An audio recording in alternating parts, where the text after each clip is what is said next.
सुप्रभात प्यारे बच्चों। हिंदी साहित्य के अंतर्गत आज हम पाठ 3 सोने की फसल नामक पाठ का अध्ययन करेंगे। पहले हम पाठ का वाचन करेंगे, फिर उसको समझेंगे। अब हम पाठ पढ़ना आरंभ करते हैं।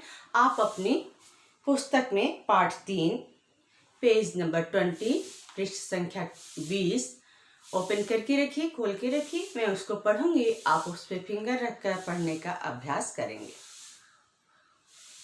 पाठ 3 सोने की फसल। बच्चों, बहुत दिन पहले मिथिला नगरी में राजा चंद्रकेतु का शासन था। उनकी रानी शीलमती एक धार्मिक एवं उदार महिला थी। उनके राज्य में चारों ओर सुख शांति विराजती थी। वे प्रजापालक एवं न्यायाधीश राजा थे। न्यायाधीश नहीं, सॉरी, वे प्रजापालक एवं न्यायी राजा थे। प्रजा को अपनी संतान से बढ़कर मानते थे। प्रजा का हाल चाल जानने हेतु वे अक्सर ही मध्य रात्रि के समय भेष बदलकर नगर का भ्रमण किया करते थे। मिथिला नगरी में एक राजा थे, उनका नाम था चंद्रकेतु। उनकी पत्नी का नाम था शीलमती। उनकी पत्नी एक धार्मिक यानी धर्म से समधार्मिक, धर्म के विचार वाली, धर्म में विश्वास रखने वाली महिला थी। उदार यानी दयालु महिला थी। राजा के राज्य में चारों तरफ सुख शांति थी, विराजती थी। वे प्रजापालक यानी प्रजा के हित में काम करने वाले, न्यायी यानी न्याय करने वाले राजा थे। वे अपनी प्रजा को अपने पुत्र, अपने संतान से भी बढ़कर प्यार करते थे, मानते थे। प्रजा का हाल चाल जानने के लिए वह अक्सर कभी कभी मध्य रात्रि के समय अपना वेश बदलकर, राजा का रूप बदलकर दूसरा रूप धारण करके, एक आम आदमी का रूप धारण करके राज में भ्रमण करने के लिए निकलते थे, घूमने के लिए निकलते थे। वो देखना चाहते थे कि हमारी प्रजा का हालचाल कैसा है। एक रात जब वे अस्त्र शस्त्र से लैस होकर अपने 2 अंगरक्षकों के साथ नगर का भ्रमण कर रहे थे, तभी 3 चोर नगर सेठ हीरामल के मकान में चोरी की नीयत से सेंध मार रहे थे। राजा ने जब तीनों चोरों को ललकारा तब वे भागने लगे, किंतु राजा के अंगरक्षकों ने उन्हें जा पकड़ा। तीनों चोरों को ले जाकर हवालात में बंद कर दिया गया। चूंकि राजा ने तीनों चोरों को चोरी करते हुए रंगे हाथ पकड़ा था, अतः उन्हें मृत्युदंड की सजा मिलनी तय थी। एक रात राजा जब नगर भ्रमण पर निकले थे तो वे देखे कि नगर सेठ हीरामल के मकान में 3 चोर चोरी करने के लिए सेंध मार रहे थे। सेंध मतलब मकान में, वो मकान के नीचे नींव में ऐसे छेद करके, एक गोल सा छेद करके, गड्ढा करके अंदर घुसने की जो तैयारी करते हैं उसे सेंध कहते हैं। तो राजा ने उन्हें ललकारा, उनको कहा वहां कौन है। उनकी आवाज सुनकर वह भागने लगे, लेकिन राजा के जो अंगरक्षक थे उन्हें वो पकड़ लिए और उन्हें ले जाकर हवालात यानी जेल में बंद कर दिया।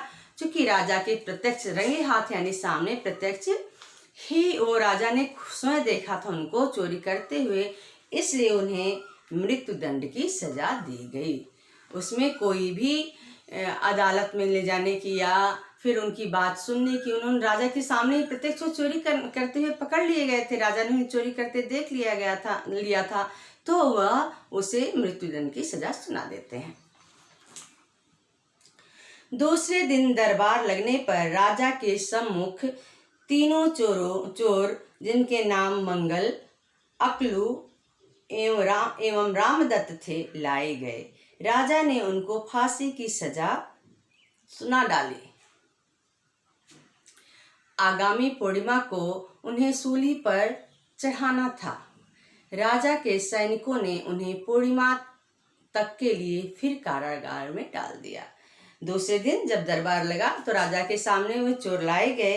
राजा ने उन तीनों चोरों को, जो मंगल, अकलू और रामदत्त जिनके नाम थे, उन्हें फांसी की सजा सुनाई और कही आगामी आने वाली पूर्णिमा तिथि को उन्हें सूली यानी फांसी पर चढ़ा दिया जाएगा। पूर्णिमा तिथि के लिए उन्हें फिर कारागार यानी जेल में डाल दिया गया। रामदत्त, जो उम्र में मंगल एवं अकलू से छोटा था, बहुत तीव्र बुद्धि वाला था। रामदत्त दोनों चोरों से छोटा था और तेज बुद्धि वाला था, उन दोनों से तेज बुद्धि वाला था। वह उनसे बोला, मरना तो है ही, किंतु मरने से पहले जीने के लिए कुछ अवश्य करूंगा। परंतु अकलू एवं मंगल को अपने बचने की कतई उम्मीद न थी। आखिरकार पूर्णिमा का दिन आ ही गया। बारी बारी से वध स्थल ले जाकर मंगल एवं अकलू को फांसी दे दी गई। जब रामदत्त की बारी आई तब वह राजा के सैनिकों से बोला, सरकार थोड़ा रुकिए, मरने से पहले मेरी अंतिम इच्छा है कि मैं अपने न्यायप्रिय एवं उदार हृदय महाराजा का दर्शन करूं। रामदत्त, जो उन दोनों अकलू और मंगल से छोटी उम्र का था, वह उनसे तेज बुद्धि वाला था। मंगल और अकलू को अपने मृत्यु से बचने का कोई रास्ता, कोई उपाय सोचने का उन्हें कोई ज़रूरत ही नहीं महसूस हुई, क्योंकि वह निराश हो चुके थे। उन्हें लगा था कि इस मृत्यु दंड से हमें कोई बचा नहीं सकता। परंतु रामदत्त कहता है कि हमें मरना तो है ही, लेकिन मरने से पहले हमें कुछ उपाय उसके लिए अवश्य सोचना चाहिए। वो दोनों ना उम्मीद हो चुके थे, इसलिए उन्होंने कोई उपाय सोचने की जरूरत ही नहीं महसूस की। निराश हो गए थे और बारी बारी उन्हें वध स्थल यानी जहाँ फांसी देनी थी उस जहाँ ले जाकर उन दोनों चोरों को, अकलू और मंगल को, फांसी दे दी गई। जब रामदत्त की बारी आई तो उसने सैनिकों से कहा कि आप थोड़ा रुकिए, मेरी अंतिम इच्छा है कि मैं अपने न्यायप्रिय और दयालु हृदय, उदार हृदय राजा की दर्शन करना चाहता हूँ, उनका मैं दर्शन करना चाहता हूँ। राज सैनिकों ने उनकी फरियाद राजा तक पहुँचा दी। राजा बोले, ठीक है, उसे मेरे सामने उपस्थित करो। राजा के सामने ये सारी बातें जाकर बताई जाती है और राजा कहते हैं कि ठीक है, आप उस चोर को मेरे सामने लेकर आइए।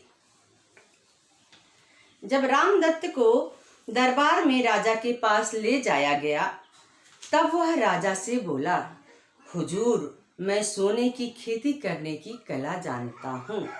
मेरे मरने के बाद यह कला सदा के लिए समाप्त हो जाएगी। अतः मैं फांसी चढ़ने से पूर्व आपको सोने की फसल उगाने की विधि बतला देना चाहता हूँ।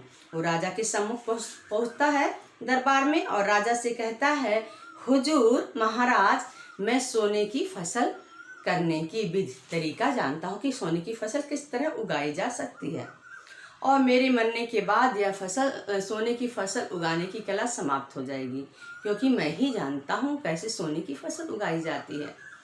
इसलिए मैं चाहता हूँ कि मुझे फांसी पे चढ़ाया जाए, उससे पहले मैं यह कला दूसरों को बता दूँ। राजा ने उसकी फांसी स्थगित कर दी, उसकी फांसी को कुछ दिन के लिए टाल दिया तथा प्रधानमंत्री को आदेश दिया कि रामदत्त जो जो कहे उस पर अमल किया जाए। वह जो जो जरूरत की जो भी चीजें मांगता है उसको वह दे दिया जाए। रामदत्त ने राजमहल के प्रांगण में जमीन का एक चौकोर टुकड़ा चुना। उस टुकड़े को 9 दिनों तक 9 ब्राह्मणों द्वारा सोने के हल से जोता गया। फिर सैकड़ों कुंवारी कन्याओं द्वारा स्वर्ण कलशों में गंगा जल भरकर उसे सींचा गया राज जौहरी को आदेश हुआ कि वह सोने के छोटे छोटे टुकड़ों को बीज की शक्ल देकर तैयार करे। इस प्रकार सारी तैयारी कर ली गई। क्या किया गया? जब उसने राजा से कहा कि मैं सोने की फसल करने की विधि जानता हूँ, तो राजा कहते हैं ठीक है, इनकी फांसी थोड़े दिन के लिए टाल दी जाती है और यह जो जो कहे उस काम को पूरा किया जाए, अमल किया जाए। तो उसके सोने की फसल की तैयारी करने के लिए क्या किया जाता है? उसने महल के प्रांगण, महल के अंदर एक जमीन का छोटा सा चौकोर टुकड़ा चुना। उसको 9 ब्राह्मणों द्वारा 9 दिन तक सोने के हल से जोता गया। सैकड़ों कुंवारी कन्याओं के द्वारा सोने के कलश में भरकर गंगा जल के द्वारा उस जमीन को सींचा गया और जौहरी यानी सुनार जो होता है उसको आदेश दिया गया कि वह सोने की बीज तैयार करे। सोने के छोटे छोटे टुकड़े काट कर बीज की शक्ल देकर उसको तैयार कर। ये सारी तैयारी कर ली गई। जितनी भी तैयारी थी वो कर ली गई। कौन कौन सी तैयारी थी? जमीन तैयार किया गया, जमीन को जोता गया, उस जोतने के बाद उसको सींचा गया, सींचने के बाद उसको बीज उसकी तैयार कर ली गई, बीज बोने की तैयारी कर ली गई। अब राज्य के प्रधान पुरोहित को शुभ मुहूर्त निकलवाया गया। अब राज्य के प्रधान पुरोहित से शुभ मुहूर्त निकलवाया गया। उस दिन राज्य के दूर दराज के इलाकों एवं नगरों से नागरिकों की भीड़ राजमहल में एकत्र हुई। अब जिस दिन निश्चित टाइम पर एक दिन जो राज पुरोहित थे उनसे क्या कराया गया? एक निश्चित शुभ मुहूर्त निकलवाया गया कि किस दिन इस बीज को बोया जाए। जो दिन निश्चित हुआ कि इस दिन बीज बोया जाएगा, उस दिन राज्य के दूर दूर से लोग उसको देखने आए कि आखिर सोने की फसल किस तरह उगाई जाएगी, किस तरह बोई जाएगी। यह देखने के लिए दूर दराज से इलाकों से, जगहों जहां से लोग नागरिक जो राज्य के नागरिक थे राजमहल में एकत्र हो गए। वहां लोगों की भीड़ जमा हो गई। नियत यानी निश्चित समय पर राजा चंद्रकेतु अपने सेनापति, न्यायाधिकारी, धर्माधिकारी एवं मंत्रियों तथा सामंतों के साथ उस जगह पर पधारे जहां बीज बोया जाना था। निश्चित समय पर राजा अपने सेनापति, न्यायाधिकारी, धर्माधिकारी एवं मंत्रियों और सामंतों के साथ उस जगह पर पहुंच गए। चोर रामदत्त को तो इसी शुभ घड़ी की प्रतीक्षा में था। इस शुभ घड़ी का इंतजार कर रहा था चोर। उसने राजा से निवेदन किया कि, प्रार्थना किया कि वे अब सोने की फसल बुआई करें। राजा से कहा कि आप चलिए और सोने की फसल बोइए। साथ ही साथ उसने यह भी निवेदन किया कि अगर किसी ने जीवन में एक बार भी कुछ न चुराया हो तभी उसके द्वारा सोने की फसल उगेगी, अन्यथा सारा प्रयत्न बेकार हो जाएगा। उसने कहा राजा से कि आप चलिए सोने की फसल बोइए, लेकिन ये फसल वही बोएगा जिसने जीवन में कुछ भी ना चुराया हो। अगर वो चुराया होगा तो फसल नहीं उगेगी, सारी मेहनत बेकार चली जाएगी। यह सुनते ही राजा चंद्रकेतु ने अपना बढ़ा हुआ हाथ रोक लिया। वे बोले, नहीं नहीं, बचपन में मैंने एक बार चोरी करके मिठाई खा ली थी।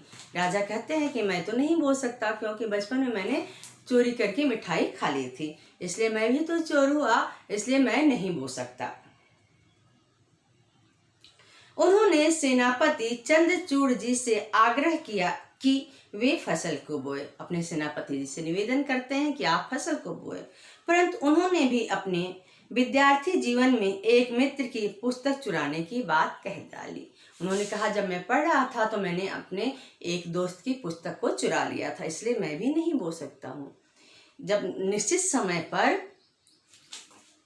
वहाँ राजा अपने सारे सेनापति, धर्माधिकारी सबके साथ वहाँ आते हैं जहाँ फसल बोई जानी होती है। तो जो चोर रामदत्त होता है कहता है कि राजा से चलिए आप बीज बोइए, लेकिन बीज वही बोएगा, सोने की बीज वही बोएगा जिसने कभी चोरी न की हो। तो राजा कहते हैं मैं तो बचपन में मिठाई चुरा के खा लिया था, तो मैं नहीं बो सकता।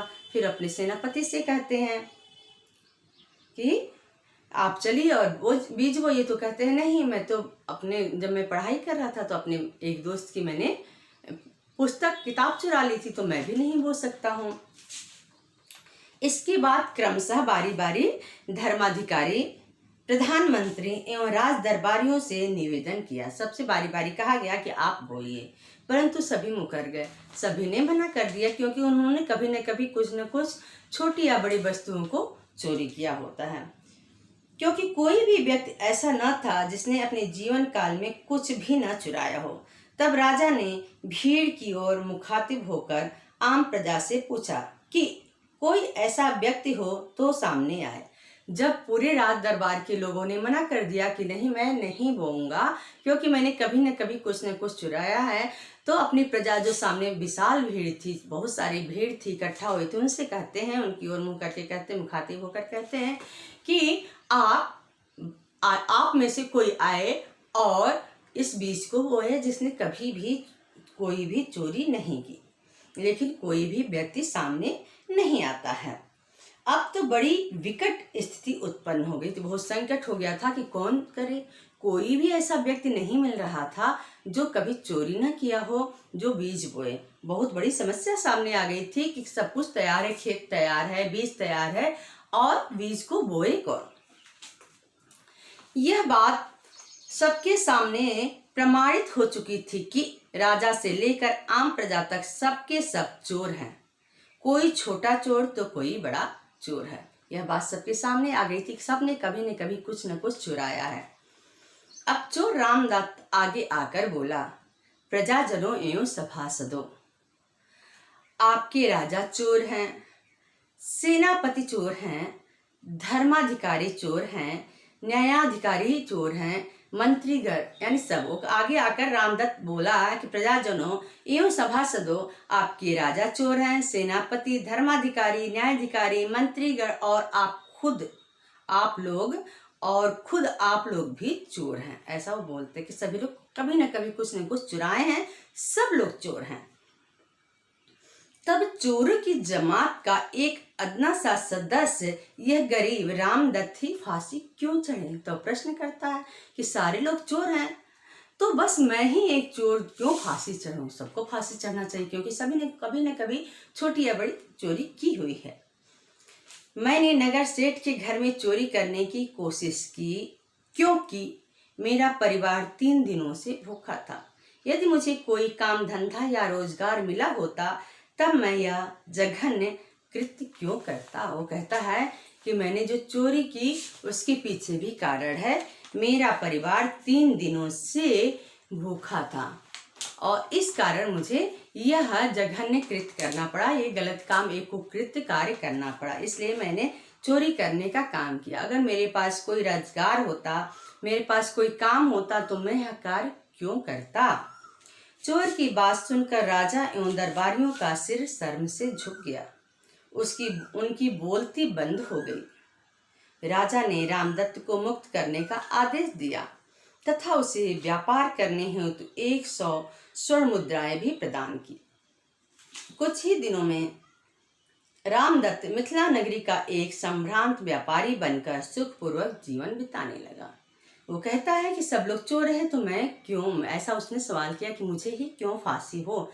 उनकी बातें सुनकर सब लोग निशब्द हो गए, कि कोई भी जवाब देते नहीं बना। सबकी बोलती बंद हो गई, सबके सिर सर से झुक गए कि क्यों, इस सब लोग चोर हैं तो इसी को क्यों फांसी दी जाए।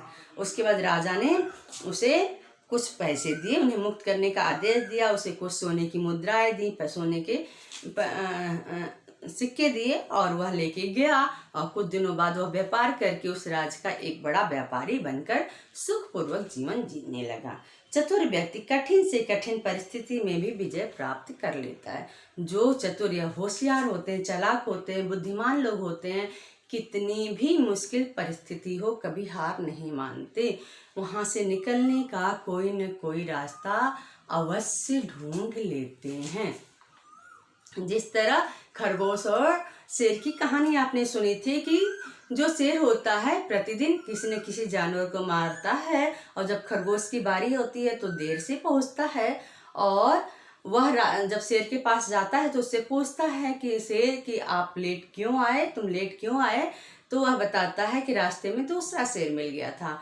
और शेर कहता है चलो मैं उसको देखता हूँ। उसे ले जाता है कुएं के पास और उसमें उसकी परछाई दिखती है। शेर सोचता है दूसरा शेर होता है और वह उसमें कुएं में दूसरे शेर को मारने के लिए कुएं में कूद जाता है और कूद कर मर जाता है। और इतना छोटा खरगोश रहता है, अपनी चतुराई से इतने बड़े शेर को मार देता है।